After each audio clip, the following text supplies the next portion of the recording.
Mr. Prime Minister, Deputy Prime Minister, Presidents from the regions, colleagues, ministers, ambassadors, and partners from the international community, greetings to you all. I think this SPF is unlike the last one. We are operating in an era of COVID, and we are also trying to finalize all our program in one day. So I would like to be very precise and concise in that front. Indeed, the Prime Minister and also the Presidents and Ambassador Chimiswan have alluded to the centrality of inclusive politics in our effort to rebuild the Somali state. In my remarks, I would like to highlight that we as the federal government do see inclusive politics at the center of everything we do, whether it is trying to attain the Sustainable Development Goals of 2030 or to resolve the insecurities that our citizens are subjected to from Ba'adwain to any other region, or lack of services in many parts of Somalia. Those are symptoms and manifestation of political issues that need to be resolved. And I think the most important aspect of inclusive politics is the Constitution, so I will start with that. And I would like to begin by saying that if we are going to talk about inclusive politics, we must talk about the institutionalization of inclusive politics, starting with the constitutional review process. At the federal level, there are 3 mandatory institutions that regularly and rigorously work on the finalization of the constitutional review process. That is the Independent Commission, the Oversight Committee of the Parliament, and the Line Ministry. In the last 1 year, we have visited about 3 federal member states on more than 2 different occasions. In the last 2 months, we have visited Baydhabo, Chowher, and Galmudug to both consult with the different government institutions, the executive, the legislative, and the judiciary, and also the intellectuals and the civil society, as we get to the final stage of finalizing the technical aspects of the constitutional review process. As you all know, the constitutional review process is consisting of a technical process where we resolve technical issues, non-contentious issues, and deliberation on contentious issues, and public outreach. On the 2 fronts of technical issues and non-contentious issues and public outreach, we have recorded significant gains. And we are glad to report that at a technical level, both the 3 institutions agree that it has been finalized. What remains for the constitutional review process is decisions that are to be taken on a set of issues that are not more than 10.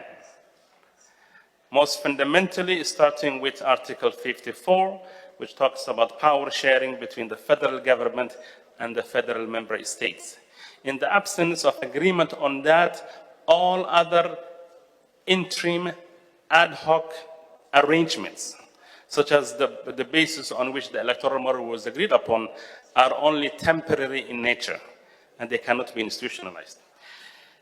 So at this current moment, we are at a stage where we have been sitting with both the speakers of the upper house and the house of the people, and we will be sitting down with the ad hoc committees to allow the parliament to take stock of and safeguard the technical achievements that have been made, and we remain committed to resolving the political contentious issues, provided that the federal member states show enough appetite for this process.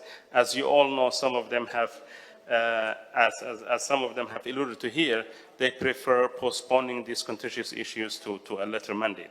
So the Constitution is not something that the federal government can just push on its own and go on. It is going to be a product of political deliberations and negotiations, and hopefully those things can be achieved in the coming year. I would like to leave my remarks about the Constitution to that and perhaps talk about the elections in a very brief manner. The electoral process can be divided into 3 different phases: the negotiation on the political settlement, the legality of that process and the implementation. I'm not going to dwell on the great deal of efforts that have been invested in Dusa Mareb and 3 different occasions and Mogadishu. What was agreed upon there is a political settlement in which a very limited number of actors agree on how elections are going to be held. That has been taken to the parliament, and the parliament in a joint session has endorsed that process. Of course, for the champions of democracy in Somalia and those that want to advance democratic credentials, it is not the best of outcomes, because many would think that we are having a deja vu moment of 2016 with some minor improvements. So while it may not be meeting the ideal credentials of a one-person, one-vote scenario, it does meet an important criteria in contemporary Somali politics, which is the need to reach decisions on a consensus basis. So we went for consensus over advancement of participation and democratic process. Currently, we are at a stage where a political settlement has been reached, a legal endorsement has been provided by the parliament.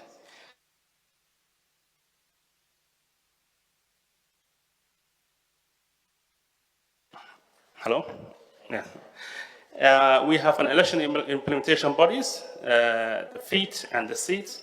So at the federal level, that body has been formed, and they have elected their leadership, they're undergoing training, and they're preparing themselves to hold the elections and work on key aspects of the implementation phase, including ensuring the 30% quota for women.